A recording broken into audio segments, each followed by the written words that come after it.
Good morning, students. Welcome in my English class.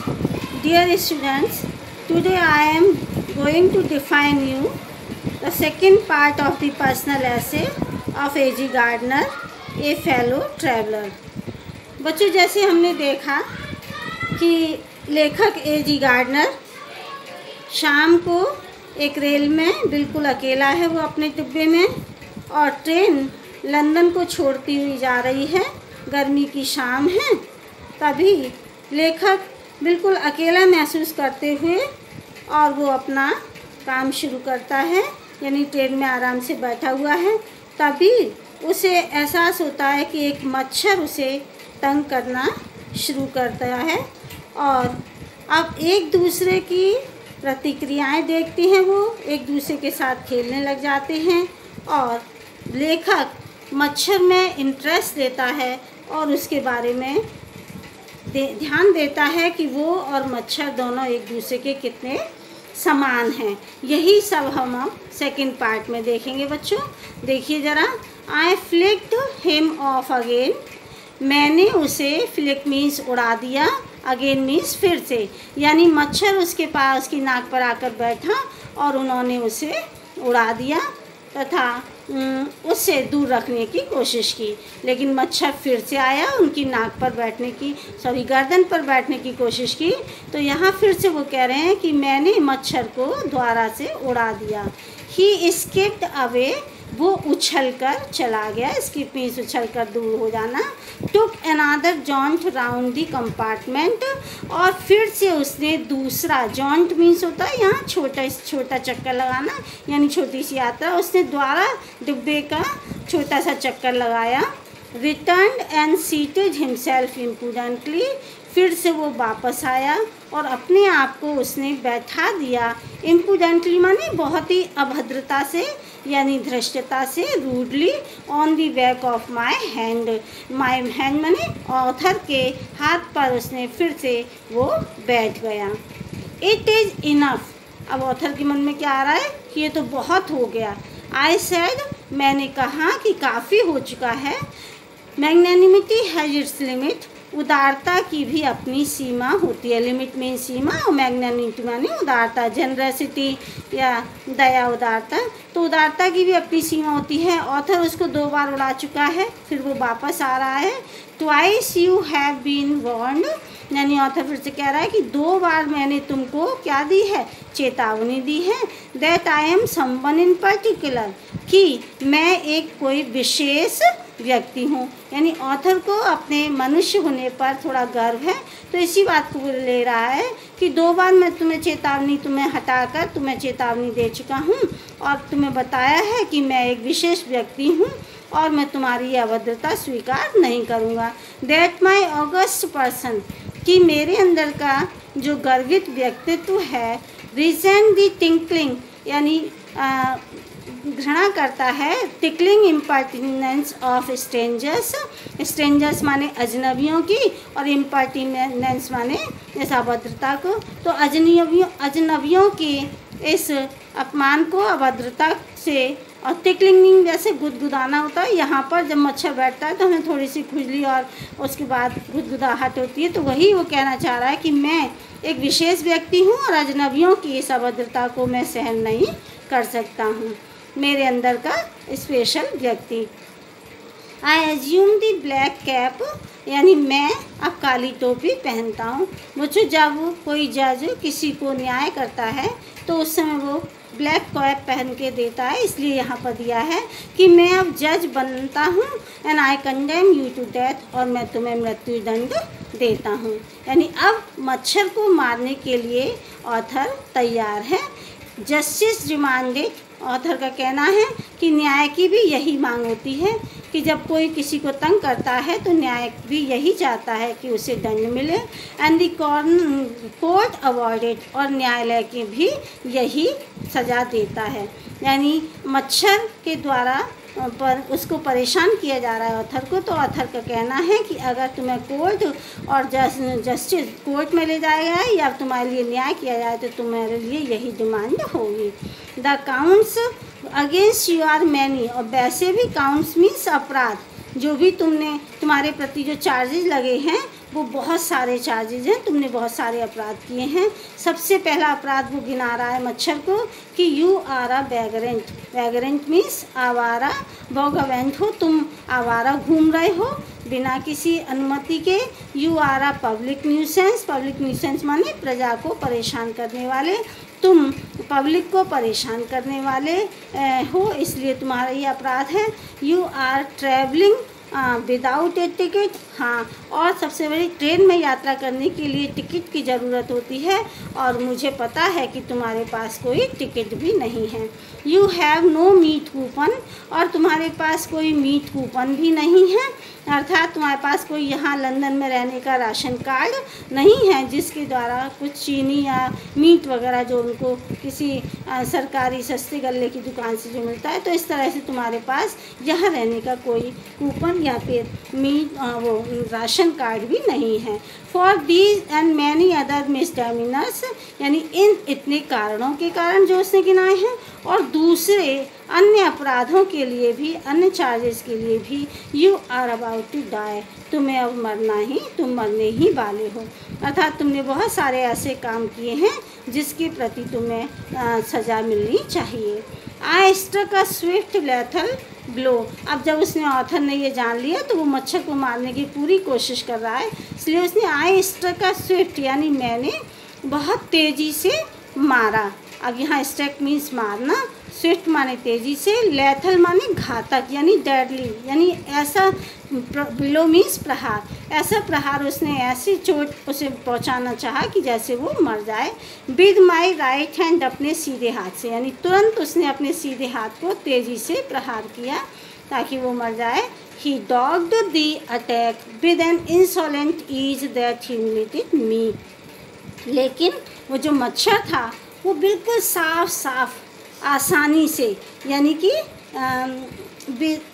Attack, dog means बचा लेना आसानी से, और द अटैक माने आक्रमण को, वो आक्रमण से अपने को आराम से उसने बचा लिया। विद एन इंसोलेंट ईज, बहुत ही अपमानजनक आसानी के साथ। दैट ह्यूमिलेटेड मी, जिससे जो मी मीन्स ऑथर, यानी यहाँ जिससे ऑथर को बहुत ज़्यादा अपमान महसूस हुआ।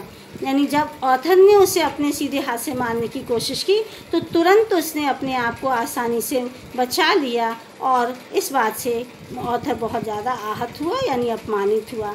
My personal vanity was arouse, अब जो उसका व्यक्तिगत स्वाभिमान था वो अब और ज़्यादा जाग उठा कि वो एक छोटे से मच्छर को नहीं मार पाया। I lunged at him with my hand, और फिर वो उसकी ओर उछला अपने हाथ के सहारे, यानी हाथ को फैलाता हुआ, हाथ से मारता हुआ उसकी ओर उछला। तो जो आपको सीन याद आ रहा हो कि जब कोई मच्छर हमें परेशान करता है तो हम किस तरह से उसे मारने की कोशिश करते हैं, सेम यही सीन यहाँ ऑथर के साथ है कि वो अपने हाथ के साथ उसकी ओर मारने के लिए दौड़ा। विद माई पेपर, फिर उसने अपने पेपर का भी सहारा लिया, पेपर से मारने की कोशिश की। और आई जम्प्ड ऑन द सीट, वो अपनी सीट पर भी उछला उसको मारने के लिए, जहाँ जहाँ मच्छर उड़ता जाता है उसको मारने के लिए जाता है। And persuade him round the lamp, और इवन जब वो मच्छर लैम्प के चारों ओर भी घूम रहा था उस समय भी उसने वहाँ मारने के लिए उसका पीछा किया। I adopted tactics of feline cunning, feline cunning यानी बिल्ली जैसी चालाकियाँ। अब मच्छर को वो मार नहीं पाया तो उसने बिल्ली जैसी चालाकियों की कुछ ट्रिक्स उसने अपनानी शुरू की।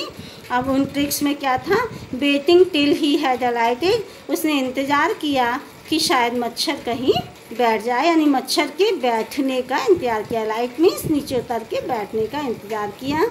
Approaching with a horrible stealthiness, approaching माने उस तक पहुंचा धीरे धीरे, स्टील्थीनेस चोरी चुपके से, हॉरिबल माने बहुत ही शांत, चोरी चुपके से भयानक तरीके से उसकी ओर पहुंचते हुए। स्ट्राइकिंग माने मारते हुए।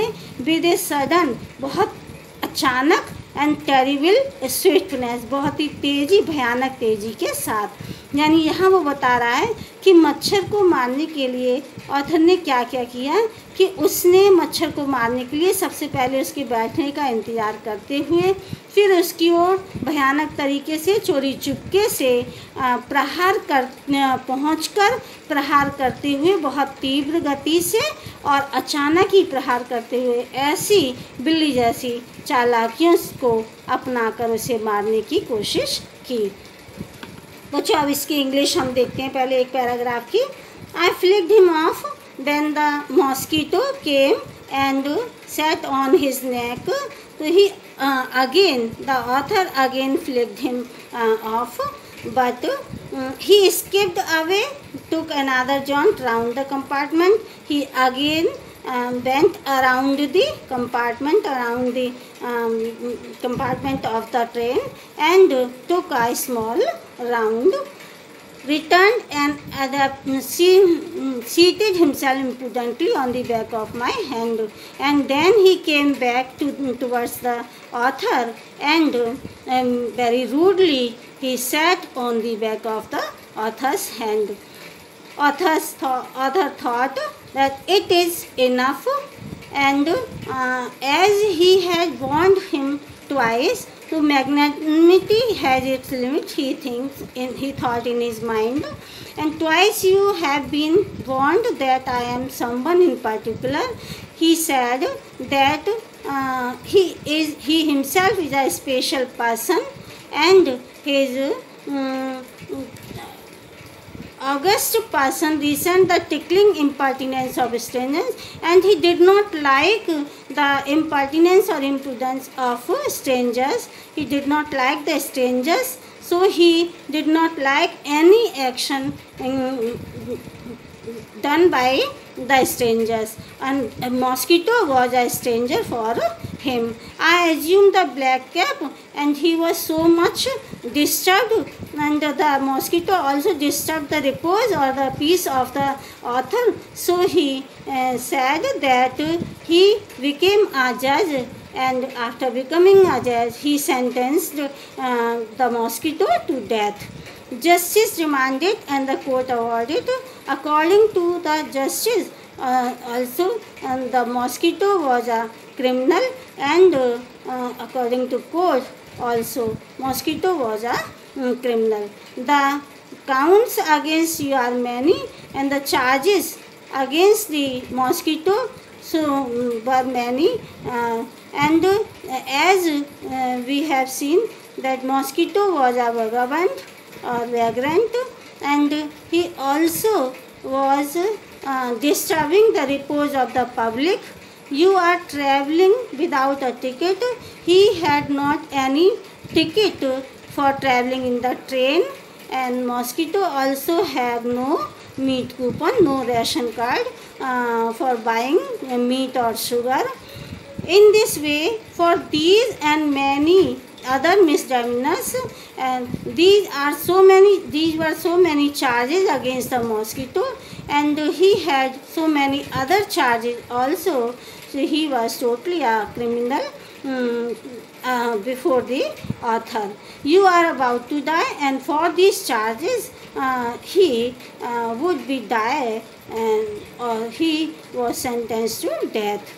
I struck a swift lethal blow with my right hand, so the author decided to kill the mosquito with a swift and deadly blow of from his right hand. He dogged the attack. When the writer attacked on the mosquito, he saved himself very easily and insulted the author.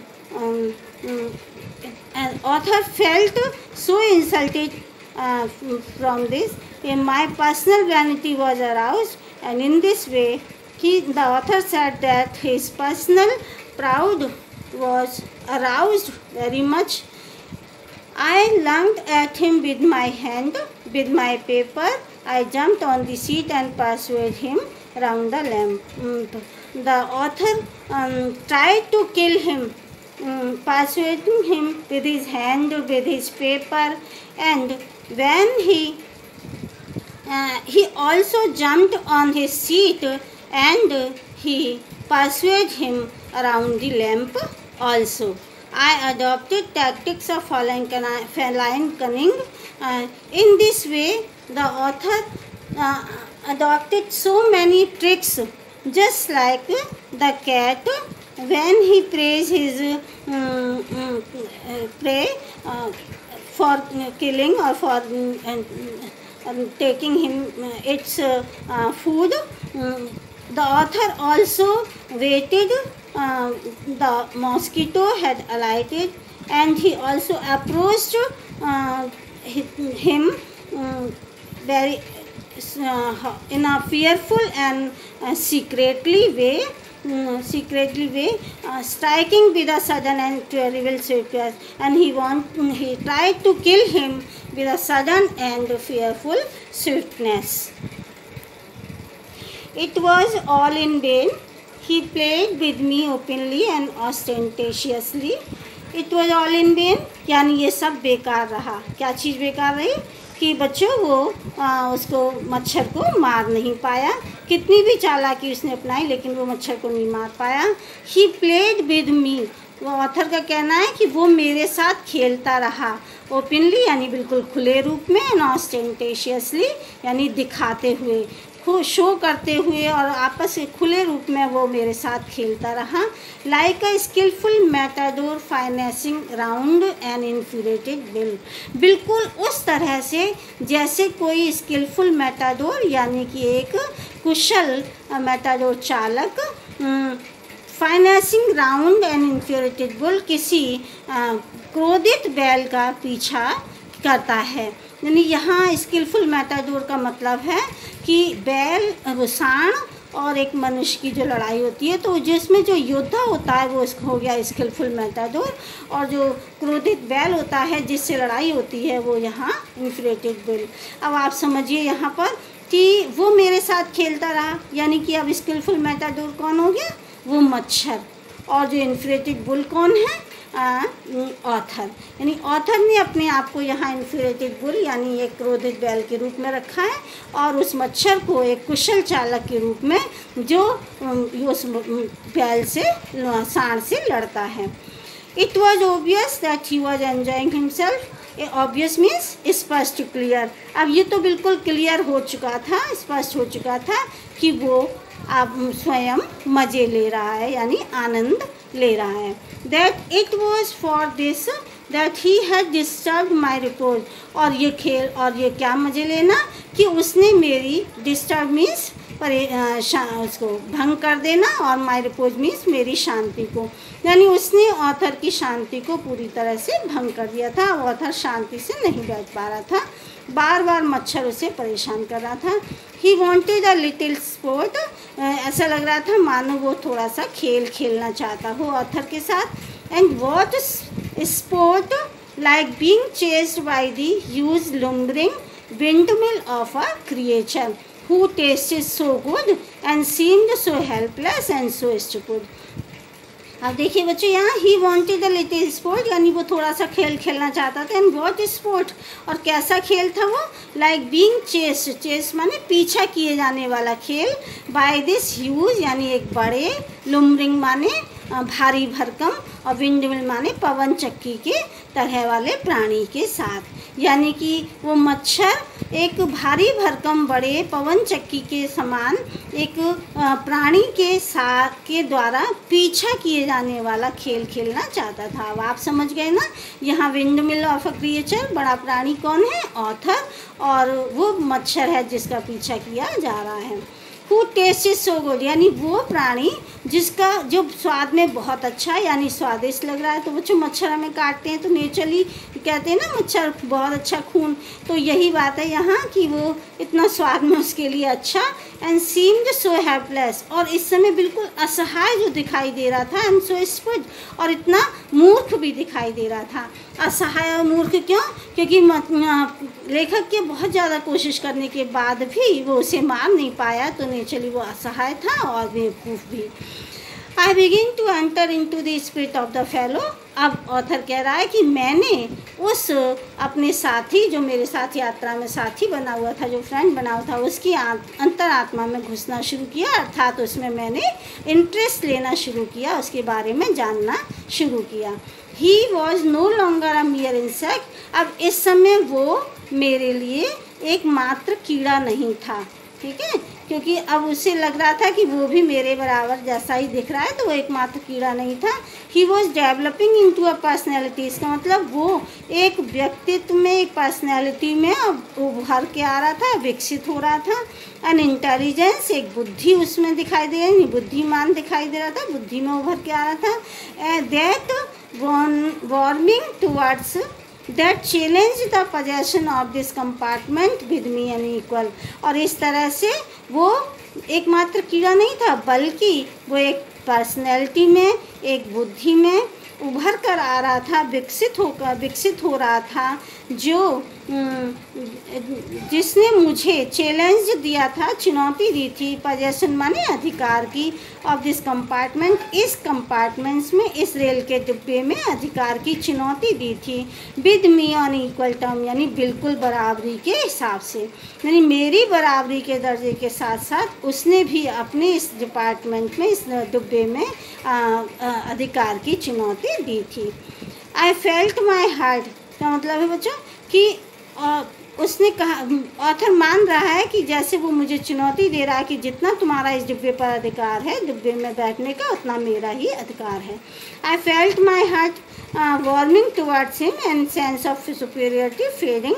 अब उसे लगने लगा कि मेरा इसके प्रति कुछ हृदय उदार हो रहा है, विनम्र हो रहा है, अर्थात मैं कुछ मित्रता का अनुभव कर रहा हूँ, और इस तरह से मेरे अंदर सुपीरियरिटी माने सर्वोच्चता की भावना अब धूमिल हो रही थी, यानी गायब हो रही थी। अब तक वो क्या सोचे हुए था कि मैं ही हूँ जो भी कुछ हूँ, और इस तरह से वो मानने की कोशिश कर रहा था, लेकिन जब मान नहीं सका तो उसे एहसास होने लगा कि अब मेरे अंदर सर्वोच्चता की भावना कम हो रही है।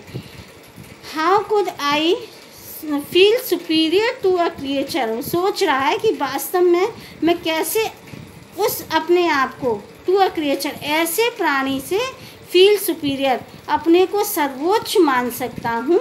Who was so manifestly my master, जो विशेष रूप से मेरा, स्पष्ट रूप से, मैनिफेस्टली माने क्लियरली, मैं जो विषय स्पष्ट रूप से मेरा मालिक बन चुका है। इन दी ओनली कॉम्पिटिशन, उस एकमात्र प्रतियोगिता में या कंपटीशन में, in which we had ever engage, जो जिसमें हम हमेशा के लिए उलझ गए हैं। आप देख रहे थे ना, मरने मारने वाली यहाँ तैयारी थी कि लेखक उसको मारना चाहता था और वो बार बार बचा जा रहा था, तो ये एक कॉम्पिटिशन रहा। तो वो कह रहा है कि मैं वैसे भी अपने आप को अब कैसे सुपीरियर कर सकता था उस प्राणी से, यानी मच्छर से, जो मेरा मालिक बन गया था उस कंपटीशन में, जो जिसमें हम उलझ गए थे। Why not be magnanimous again. अब उसके मन में फिर आया, मैं मार तो सका नहीं, तब क्या ना करूं, क्यों ना मैं उसके प्रति फिर से उदार हो जाऊं। क्यों? अब उसके मन में ये दो गुण आ रहे हैं कि magnanimity and mercy were the noblest attributes of man. Attributes of man, attributes माने गुण, नोबलेस्ट माने सबसे आदर्श, और व्यक्ति के, यानी सब व्यक्ति के सबसे आदर्शवादी जो गुण हैं वो कौन कौन से हैं। एक तो मैग्नानिमिटी यानी उदारता, और मर्सी मीन्स दयालुता, दया, यानी दया और उदारता मनुष्य के सर्वश्रेष्ठ गुण हैं, और इनको अपनाकर मनुष्य बहुत महान बन जाता है। तो ऑथर के मन में भी आया कि मैं फिर से उदार क्यों ना बन जाऊं। In the exercise of these high qualities, यानी इन दोनों गुणों को उपयोग करके, इन दोनों गुणों का अनुसरण करके या उनको अपना कर, I could recover my Prestige, मैं अपनी अपने सम्मान को रिकवर माने फिर से प्राप्त कर सकता हूँ। At present I was a ridiculous figure. वर्तमान समय में अगर मैं अपने आप को यहाँ देखूँ तो मैं उसे मार नहीं पाया हूँ तो छोटे से मच्छर को, तो मैं कैसा बन गया हूँ? I was a ridiculous figure, यानी मैं उपहास, हंसी मजाक या फिर हास्यास्पद एक व्यक्ति बन गया हूँ जिसका मजाक आराम से उड़ाया जा सकता है। A thing for laughter and derision, एक ऐसी वस्तु बन गया हूँ जिस पर हंसा जा सके, हंसी मजाक का, और डरिजन माने उपहास का वस्तु भी बन गया हूँ। बाई बीइंग मर्सीफुल, लेकिन फिर वो अपने मन में सोचता है कि अगर मैं क्या बन जाऊँ? मर्सीफुल माने दयावान होकर मैं कार्य करता हूँ, तो I could reassure the moral dignity, मैं फिर से रीअश्योर माने प्राप्त कर सकता हूँ, मॉरल डिग्निटी माने अपना नैतिक सम्मान, ऑफ मैन व्यक्ति का, यानी एक व्यक्ति का जो नैतिक सम्मान है वो मुझे फिर से वापस मिल जाएगा। And go back to my corner with honour, और मैं अपने आराम से अपने कोने में विद ऑनर, अपने सम्मान के साथ में अपने कोने में अपनी सीट पर आराम से बैठकर अपना कार्य कर सकता हूँ। आई withdraw the sentence of death, I said, फिर मैंने कहा ठीक है, मैं अपना मृत्युदंड वापस लेता हूँ, यानी अब मैं तुम्हें नहीं मारूंगा। और रिटर्निंग टू माई सीट, अपनी सीट पर वापस लौटते हुए उसने कहा कि ठीक है, मैं मृत्युदंड वापस लेता हूँ। I can not kill you, मैं तुम्हें मार नहीं सकता, but I can deprive you, लेकिन मैं तुम्हें जीवन दान दे सकता हूँ। एंड आई डू इट, और मैं ऐसा ही करता हूँ। अब अच्छे से ज़रा इंग्लिश में देखें जल्दी से। It was all in when when the rider tried to kill him, but he could not kill him anymore, and it was all in vain.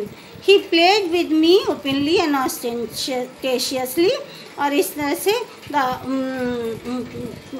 mosquito played with the rider in an open manner and in for showing, like a skillful matador, and they both were playing with each other just like a skillful matador and an infuriated bull.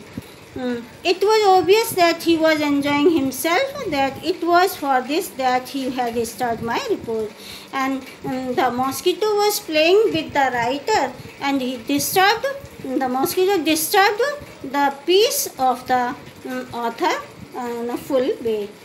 Wanted a little sport, the author came to know that mosquito wanted to play a little sport, little game, and that game was that he was chasing by this big and heavy creature, author, just like a windmill.